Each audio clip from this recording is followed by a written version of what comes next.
Bonjour à toutes et à tous, et bienvenue sur Football Passionna. Je suis ravi de vous retrouver aujourd'hui pour une analyse approfondie du week-end, durant lequel le FC Barcelone a de nouveau été au cœur de l'actualité sportive. En cette journée riche en informations, nous allons aborder des sujets cruciaux autour de joueurs tels qu'Andreas Christensen, Jonathan Tah et bien sûr, Frenkie de Jong.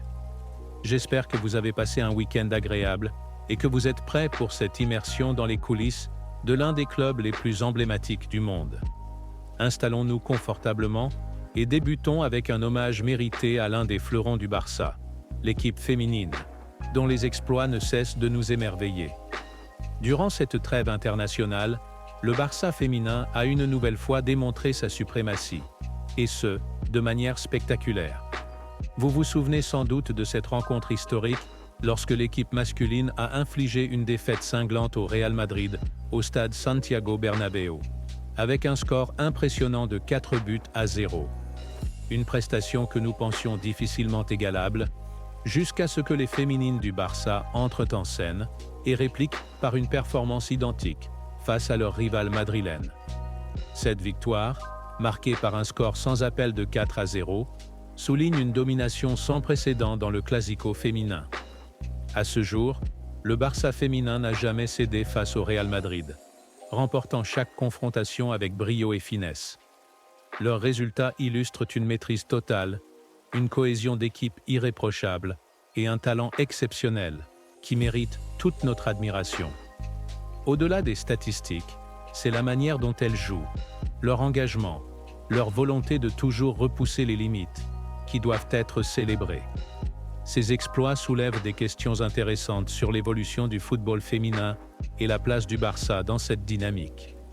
L'attention accrue des médias, l'afflux de supporters et l'évolution des infrastructures sont autant de témoins de l'essor fulgurant de ce sport.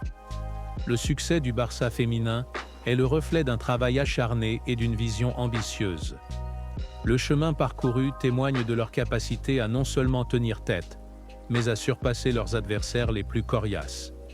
Les victoires marquantes comme celle contre le Real Madrid contribuent à renforcer leur image de conquérante et à motiver les nouvelles générations de joueuses.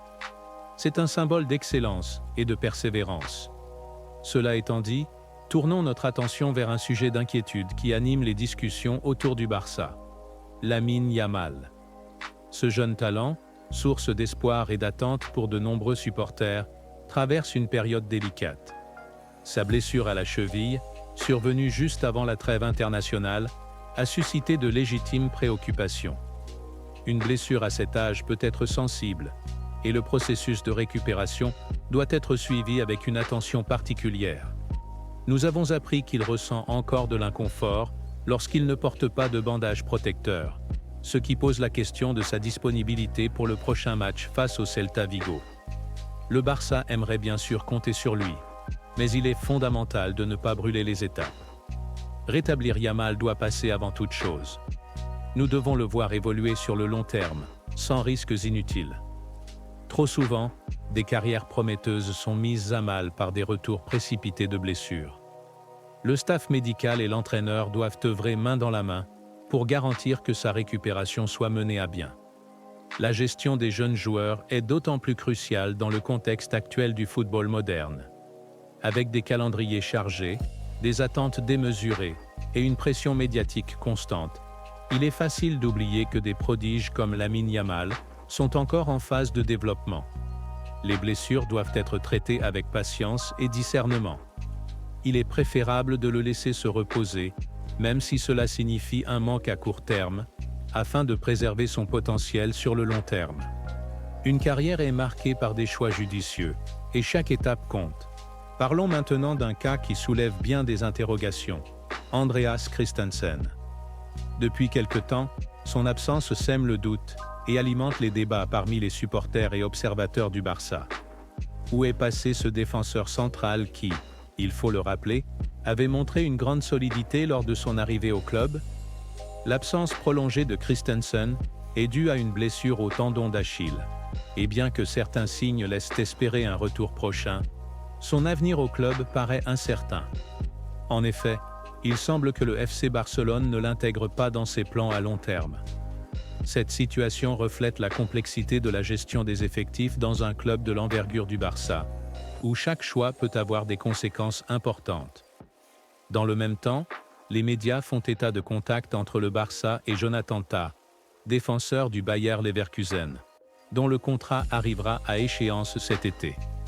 À 29 ans, il possède une vaste expérience en Bundesliga et offre un profil compatible avec les exigences tactiques du club catalan.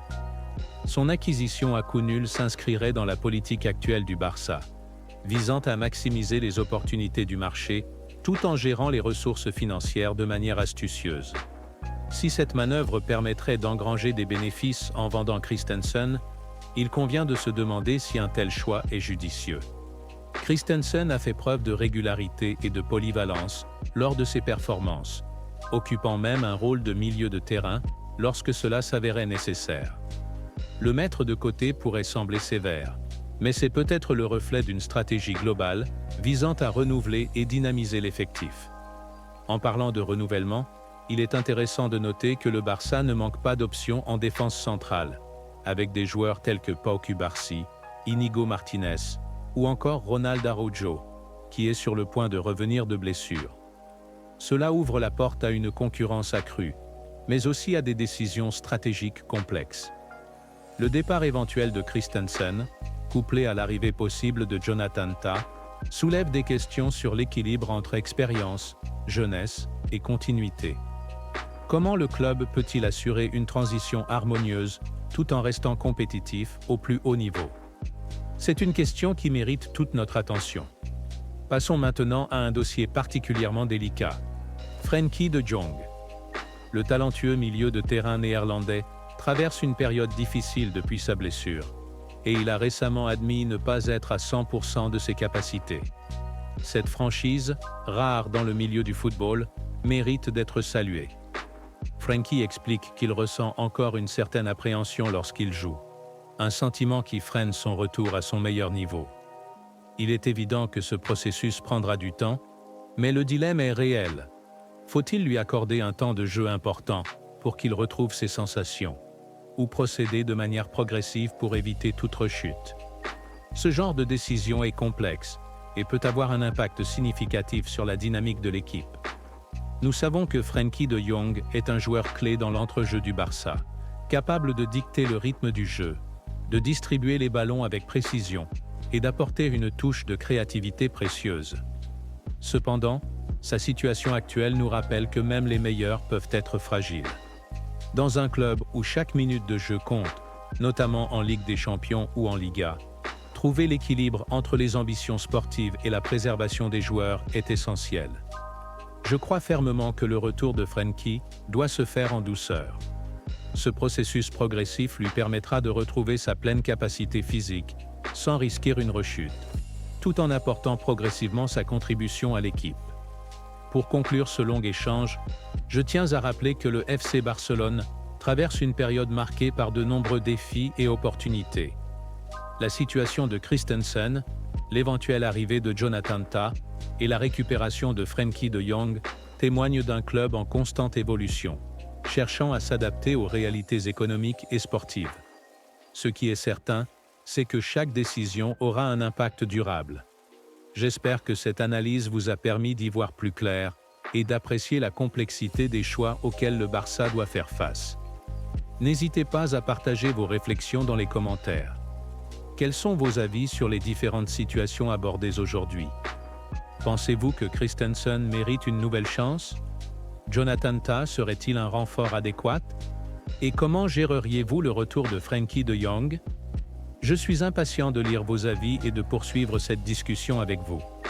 Merci de votre soutien continu. Profitez pleinement de votre week-end et restez connectés pour de nouvelles analyses passionnantes.